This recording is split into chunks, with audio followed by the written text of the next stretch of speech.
Well, hello again. This is Richard Wakefield from London, Ontario. I guess I'm being forced into producing another little video. It's just so difficult to get your positions across and to show evidence and to show papers on YouTube other than through this forum. The graphic image ability is obviously far superior than trying to write little text messages in the comments section.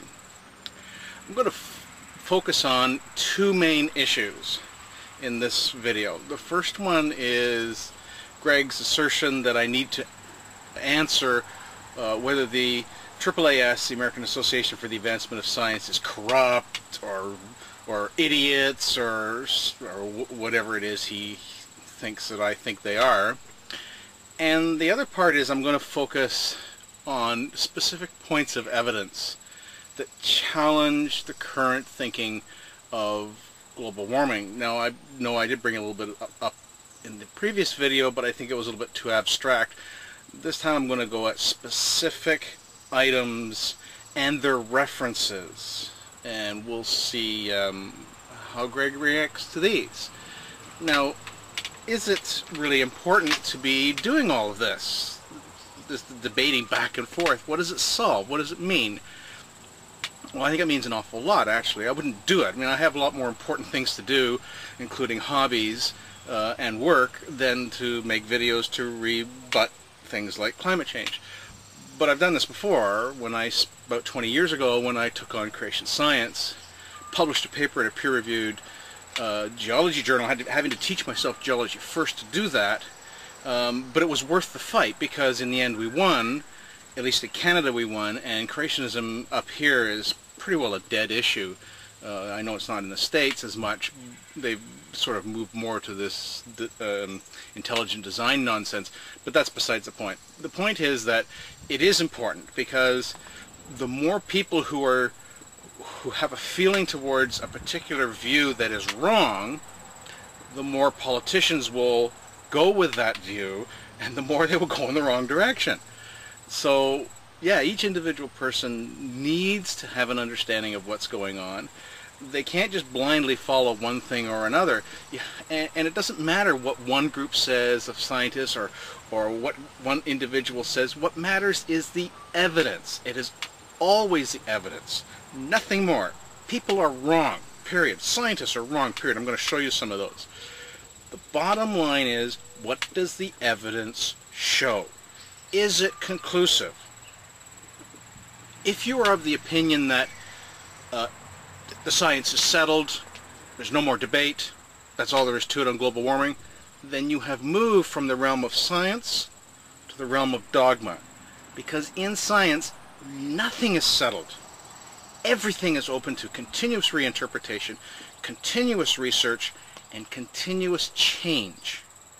So, if you want to stay with the dogma and say, yep, there's no way it'll ever be disproven, you're in deep trouble, because one day you probably are very likely to be disproven by new evidence that comes along. If, however, you want to stay within the realm of science, you must keep an open mind. You must be willing to look at other evidence that contradicts what you think previous evidence shows. That's why I have nothing to lose. That's why people like Greg have everything to lose. He dogmatically stays with the global warming people. If he's shown wrong, he's going to lose out. If you show me wrong, you can't, because I go where the evidence is, and the evidence is never wrong. So I don't lose. If global warming is caused by humans and it turns out to be true, great, let's get at it and get it fixed. But as long as there's evidence that doesn't support it, I remain a skeptic. Now let's have a look at some of that evidence and some of the responses, such as the AAAS. Is the AAAS corrupt or stupid? That's the question Wandering Mind posted for me to answer. It's a loaded question, of course, like, do I beat my wife type of question. Before we can even take a stab at that question, we need to specifically look at their statement. Go to their site and look for their policy statement on climate change. In there, they have a number of questionable statements. Quote, the scientific evidence is clear. Global climate change is caused by human activities, is occurring now, and is a growing threat. A threat? What evidence is there of a threat? They continue with examples. Rapidly melting glaciers, destabilization of major ice sheets, increases in extreme weather, rising sea levels. The atmospheric concentration of carbon dioxide, a critical greenhouse gas, is higher than it has been for 650,000 years. Intensification of droughts, heat waves, floods, wildfires, and severe storms is occurring. Oh, really? What does the peer-reviewed papers actually say about these? In a March 16, 2007 paper in their own journal Science, we have this: recent sea level contributions in the Arctic and the Greenland ice sheets. In the abstract, they make an amazing claim about melting glaciers. Enough to raise sea levels by 0.35 millimeters per year. This is only a modest contribution to the present rate of sea level rise of 3 millimeters per year. The National Oceanographic and Atmospheric Administration, in their Global Warming Frequently Asked Questions, makes this remarkable statement. Where reliable data are available, tropical storm frequency and intensity show no significant long-term trend in any basin. Though they do note that there are some places where local weather activity is changing, there is no way you can pin this on global warming other than normal cycles. Thus, published papers do not support the accusations made in the AAAS statement. It is also grossly unscientific to claim that there will be more worse events. The evidence does not support that prediction, and there are a large number of scientists who are saying that. So what is the motives of the AAAS in putting out this statement? Is it political? Are they just following the IPCC, or are they misinformed?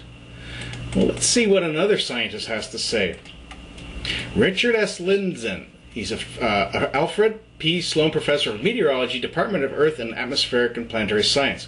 He wrote a scathing article about the climate of fear skeptical scientists have to endure and have to keep quiet, suppressing the truth. It is worth quoting portions at length, specifically about the doom and gloom predictions. He says they are trumpeting catastrophes that couldn't happen even if the models were right, as justifying costly policies to try to prevent global warming. He goes on to say, if the models are correct, global warming reduces the temperature differences between the poles and the equator. When you have less difference in temperature, you have less excitation of the extratropical storms, not more. In fact, model runs support this conclusion. This makes the AAAS statement about doom and gloom wrong by the very models put out by climate scientists. He then goes on to ask, so how is it that we don't have more scientists speaking up about this junk science? His answer may shock you. Al Gore, in 1992, he ran 2 congressional hearings during which he tried to bully dissenting scientists, including myself, into changing our views supporting his climate alarmism. He then goes on to note that some skeptics have been fired for speaking against global warming. He then takes a strike at the entire peer review process when submitting papers that do not fit into the dogma with, at Science and Nature, such papers are commonly refused without review as being without interest. He next exposes the underlying motive. In 2003, when the draft of the U.S. National Climate Plan urged a high priority for improving our knowledge of climate sensitivity, the National Research Council instead urged support to look at the impacts of the warming, not whether it actually happened. He ends the article with, alarm rather than genuine scientific curiosity, it appears, is essential to maintaining funding, and only the most senior scientists today can stand up against this alarming gale and defy the iron triangle of climate scientists, advocates, and policymakers. So to me, what does all this mean? Something is going on, and it smells rotten. I'm not in a position to try and figure this out. Why the politicization of science has gone so far as it's turned itself into dogma, but that is certainly what has happened. It all comes down to the IPCC. They are running the global warming show. They are setting the tone, and they are the ones allowing the extremist alarmists to go unchallenged, maybe because they themselves have fallen into the dogma trap. If you think the debate is over and the science is settled on human causation for global warming, then you are in the realm of dogma, not science. In science, nothing is settled, and research must always go on to test theories.